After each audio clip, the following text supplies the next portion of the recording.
안녕하세요. 저는 19세기 영국의 이국적 취향, 차이나 매니아라는 제목의 발표를 하게 된 미술사학과 원정민입니다.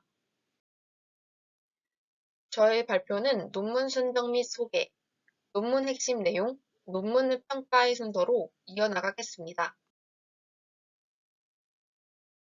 본격적 발표에 앞서 19세기 서양 미술사의 주요 차조에 대해 간단히 언급하는 시간을 가져보도록 하겠습니다. 19세기 근대 미술은 기존 전통적인 회화에서 벗어나려는 시도를 보이고 현대 미술, 즉 모던 아트의 문을 연 시기였습니다. 대표적으로 사실주의와 인상주의가 있는데, 사실주의는 프루베로 대표되며 카메라로 찍은 듯 객관적인 사물을 있는 그대로 정확하게 재현하려는 태도를 말합니다. 인상주의는 아주 간단히 말하면 변화하는 빛의 효과에 주목한 회화라고 설명할 수 있습니다. 대표자로서 모네, 드가, 르누아르 등이 주축이 되어 활동하였습니다. 또한 프랑스 인상파 화가들과 자포니즘은 따로 설명하기 어려운 주제로 서로 밀접한 관계를 가지고 있습니다. 특히 이러한 사주는 주로 프랑스 파리에서 태동하고 성행하였다는 공통점을 지니고 있습니다. 프랑스가 예술의 중심지로서 역할을 하고 있었던 시기, 그렇다면 다른 나라에서는 어떤 모습을 보이고 있었을까요? 다양한 나라와 사례가 있지만 저는 이번 발표에서 제임스 맥닐 휘슬러에 대해 주목해 보도록 하겠습니다. 인상파 화가들이 기존의 전통적인 서양 미술에서 벗어나려는 시도의 탈주부로서 동양적인 소품을 작품 속에 등장시키거나 일본의 우키요에의 구도나 주제를 차용한 자포니즘으로 자신만의 모던 아트를 발전시켜 나갔다는 점을 수업 시간에 우리는 배워왔습니다. 그중 영국의 인상파 화가 휘슬러가 검은색과 금색의 야상곡, 녹턴, 떨어지는 불꽃이라는 작품을 그릴 때 일본의 우키요에의 영향을 받아 제작하였다는 것 또한 기억하실 겁니다. 저는 그의 흥미가 생겨 논문을 찾아보고 알아보는 과정에서 휘슬러가 녹턴을 제작하기 이전에는 자포니즘과 연계하여 전개된 차이나 매니아의 심취한 인물이며 차이나 매니아를 설명하는 데 중요한 위치에 있는 인물임을 알게 되었습니다. 휘슬러는 미국인 출신 영국 인상파 화가로서 인상파 화가들 중에서도 독특한 위치에 있습니다. 자포니즘과 함께 17에서 18세기 중국 청아백자에도 크게 심취하였다는 점이 바로 그 이유입니다.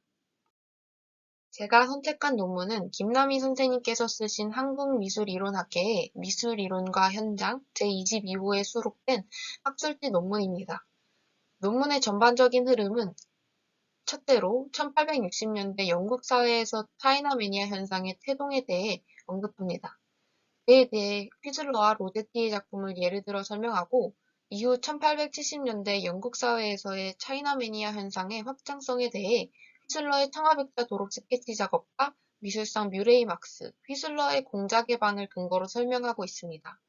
그에 덧붙여 차이나 매니아 현상의 확산성에 대해 비판을 한 조지 디 모리에에 대해 이야기하면서 그만큼 차이나 매니아 현상이 영국에서 얼마나 유행하고 만연하였는지를 알려주고 있습니다.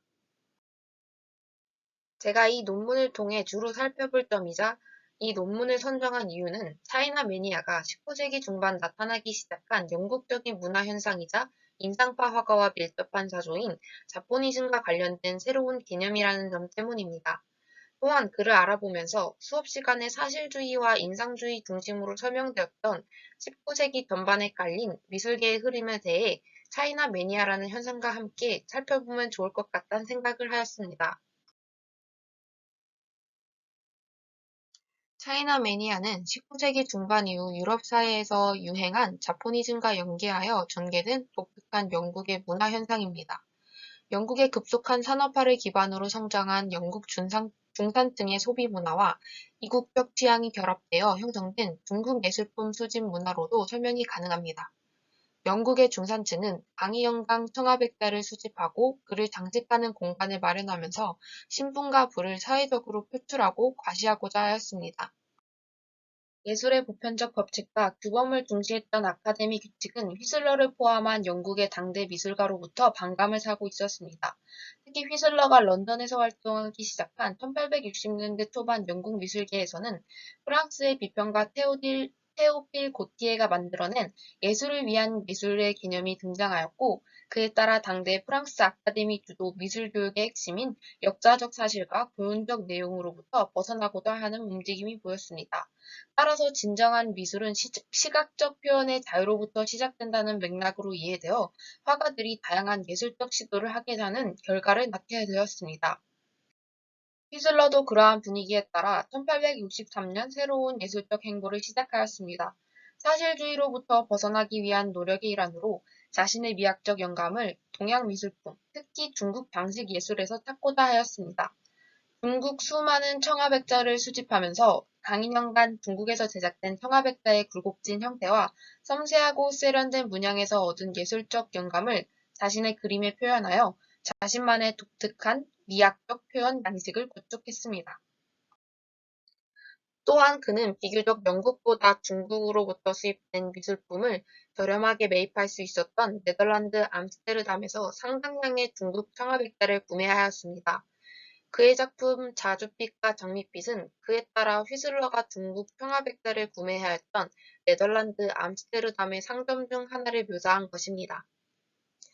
자줏빛과 장밋빛 속에는 안에 힙헌하니 중국풍의 의상을 입고 있는데, 이는 강인년간 중국 청아백자에 그려진 여인의 모습에서 영감을 얻어 묘사한 것입니다. 그 외에도 여인이 앉아있는 중국 의자, 터키 카페트, 일본 오칠 쟁반, 부채, 총 7점의 청아백자가 묘사되어 있어 동양 미술품의 관심을 작품을 통해 나타내고 있습니다. 이 밖에도 작품의 액과 테두리에 청아백자 국부분에 있는 관지인 대청 강인현대가 그대로 묘사해놓은 듯 정확히 표현되어 있고, 자신의 서명을 중국의 고문서의 제목처럼 한자 표지에서 영감을 얻은 듯 비스듬히 세로로 써놓은 게 보입니다. 휘슬러가 암스테르담에 머물면서 새로운 예술적 창작의 원천을 17에서 18세기 중국 청아백자에서 찾고 이를 캔버스로 옮겨 구현하였음을 알 수 있는 부분입니다. 단테 가브리엘 로제티도 휘슬러와 마찬가지로 둘은 서로 교류를 하면서 경쟁적으로 많은 청아백자를 수집하고 소장하였습니다. 특히 로제티가 선호했던 도자기는 산사나무 항아리로 불리기도 하는 청아백자 매화문 항아리입니다. 얼음이 갈라진 것처럼 보이는 표면 위로 나뭇가지 사이에 살구꽃이 활짝 핀 문양이 기면 전체에 그려져 있습니다. 그의 작품 블루바워에도 결정적 장식 소재로 활용되는데, 인물의 주변 배경이 마치 위에서 바라다본 청아백자 매화문 항아리의 뚜껑 모습들이 일률적으로 연결되어 진열되어 있는 형상을 묘사한 패턴이 반복적으로 구현되어 있습니다. 또한 배경의 색상적인 측면에서도 유화를 사용하여 청아백자 애호가들이 극찬한 코발트 블루 색상이 보여주는 광택감을 잘 살리고 있습니다. 1870년대 차이나 매니아 현상의 확장성을 잘 보여주는 작품은 휘슬러가 제작에 참여한 푸른빛과 황금빛의 조화, 공작의 방이라고 할 수 있습니다. 1860년대 영국 런던에서는 일본 미술에 대한 이해가 프랑스에 비해 아직 초기 단계였지만 1870년대에는 그에 대한 이해가 더 확장되었고, 자포니즘도 영국 작가들에 의해 잘 이해되고 활용되었습니다. 또한 1860년대 중국의 청아백자가 화가의 예술적 소재로 그쳤다면 그 수용 범위가 확장되어 그들을 후원하였던 소장가들이 집안을 장식하기 위해 수집하는 장식품으로도 확장되어 갔습니다.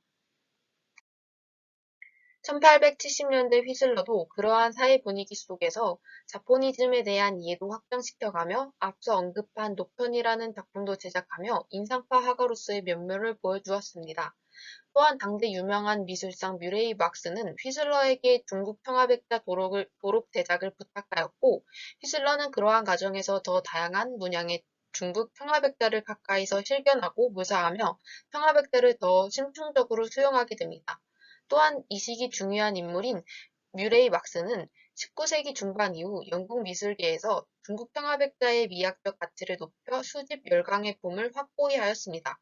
공작의 방에 전시된 소장품 대부분이 막스에 의해 구매되었다는 점에서 중국 청아백자의 미학적 특징을 발견한 것은 휘슬러였다면 막스는 다른 차원에서 차이나 매니아 현상 확장에 힘을 실은 인물이라 할 수 있습니다.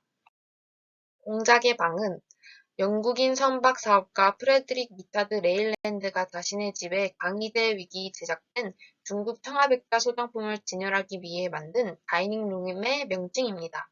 1878년에 완성된 공작의 방은 일본 미술에 심취해 있던 건축가 겸 칠레 장식가 토마스 데킬이 기본 설계를 하고 휘슬러가 내부를 장식하고 수정 보완하며 완성되었습니다.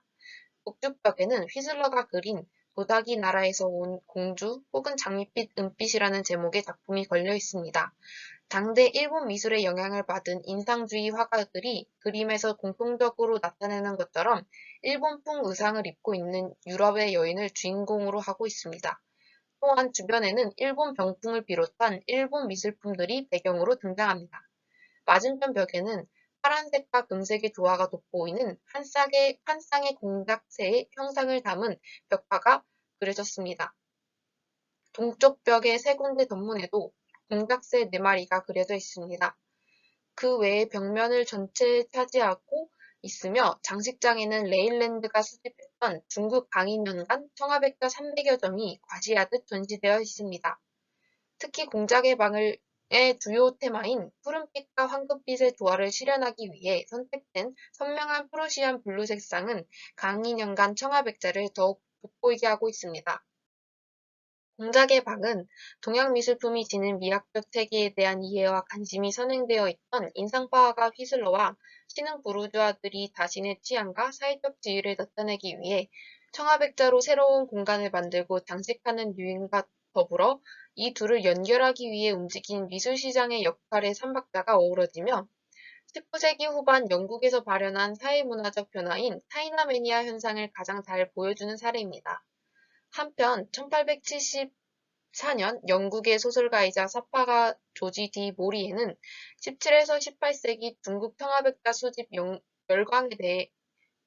열광에 대해 유행병처럼 번져나간다는 의미로 차이나 매니아라는 용어를 규정하며 비판의 목소리를 높였습니다.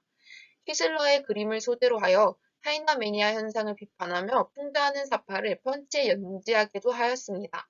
하지만 생각해보면 이 말은 19세기 영국에서 얼마나 차이나 매니아 현상이 만연했는지를 알 수 있는 근거가 되기도 합니다.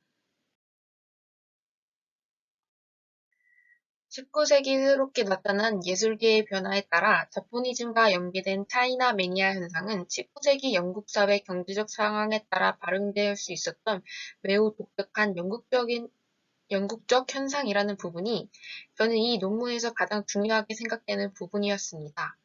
차이나 매니아가 영국의 독특한 현상이다, 자포니즘과 연계된다는 점을 볼 때 수업 시간에 배워왔던 자포니즘과 19세기 미술계 전반의 분위기를 보다 더 심층적으로 이해할 수 있었기 때문입니다. 또 중요하다고 생각했던 부분은 예술을 위한 예술의 개념과 시각적 표현의 자유로부터 시작된다는 맥락으로 이해되어 화가들이 다양한 예술적 시도를 하였다는 부분이었습니다. 이 부분도 앞의 내용과 일맥상통하며 결국 차이나 매니아 현상도 인상파와 마찬가지로 19세기 전반에 깔렸던 전통적 미술에서 벗어나고자 했던 또 하나의 현상으로 이해할 수 있었습니다. 이 논문은 자포니즘과 연계된 차이나 매니아 현상을 가져와 19세기 미술계의 전반적인 분위기에 대해 분명하고 심도 깊은 이해에 도움을 준다는 점에서 의미가 있다고 생각합니다. 끝으로 참고문헌과 도판에 대한 정보를 기재하면서 저의 발표를 마치겠습니다. 감사합니다.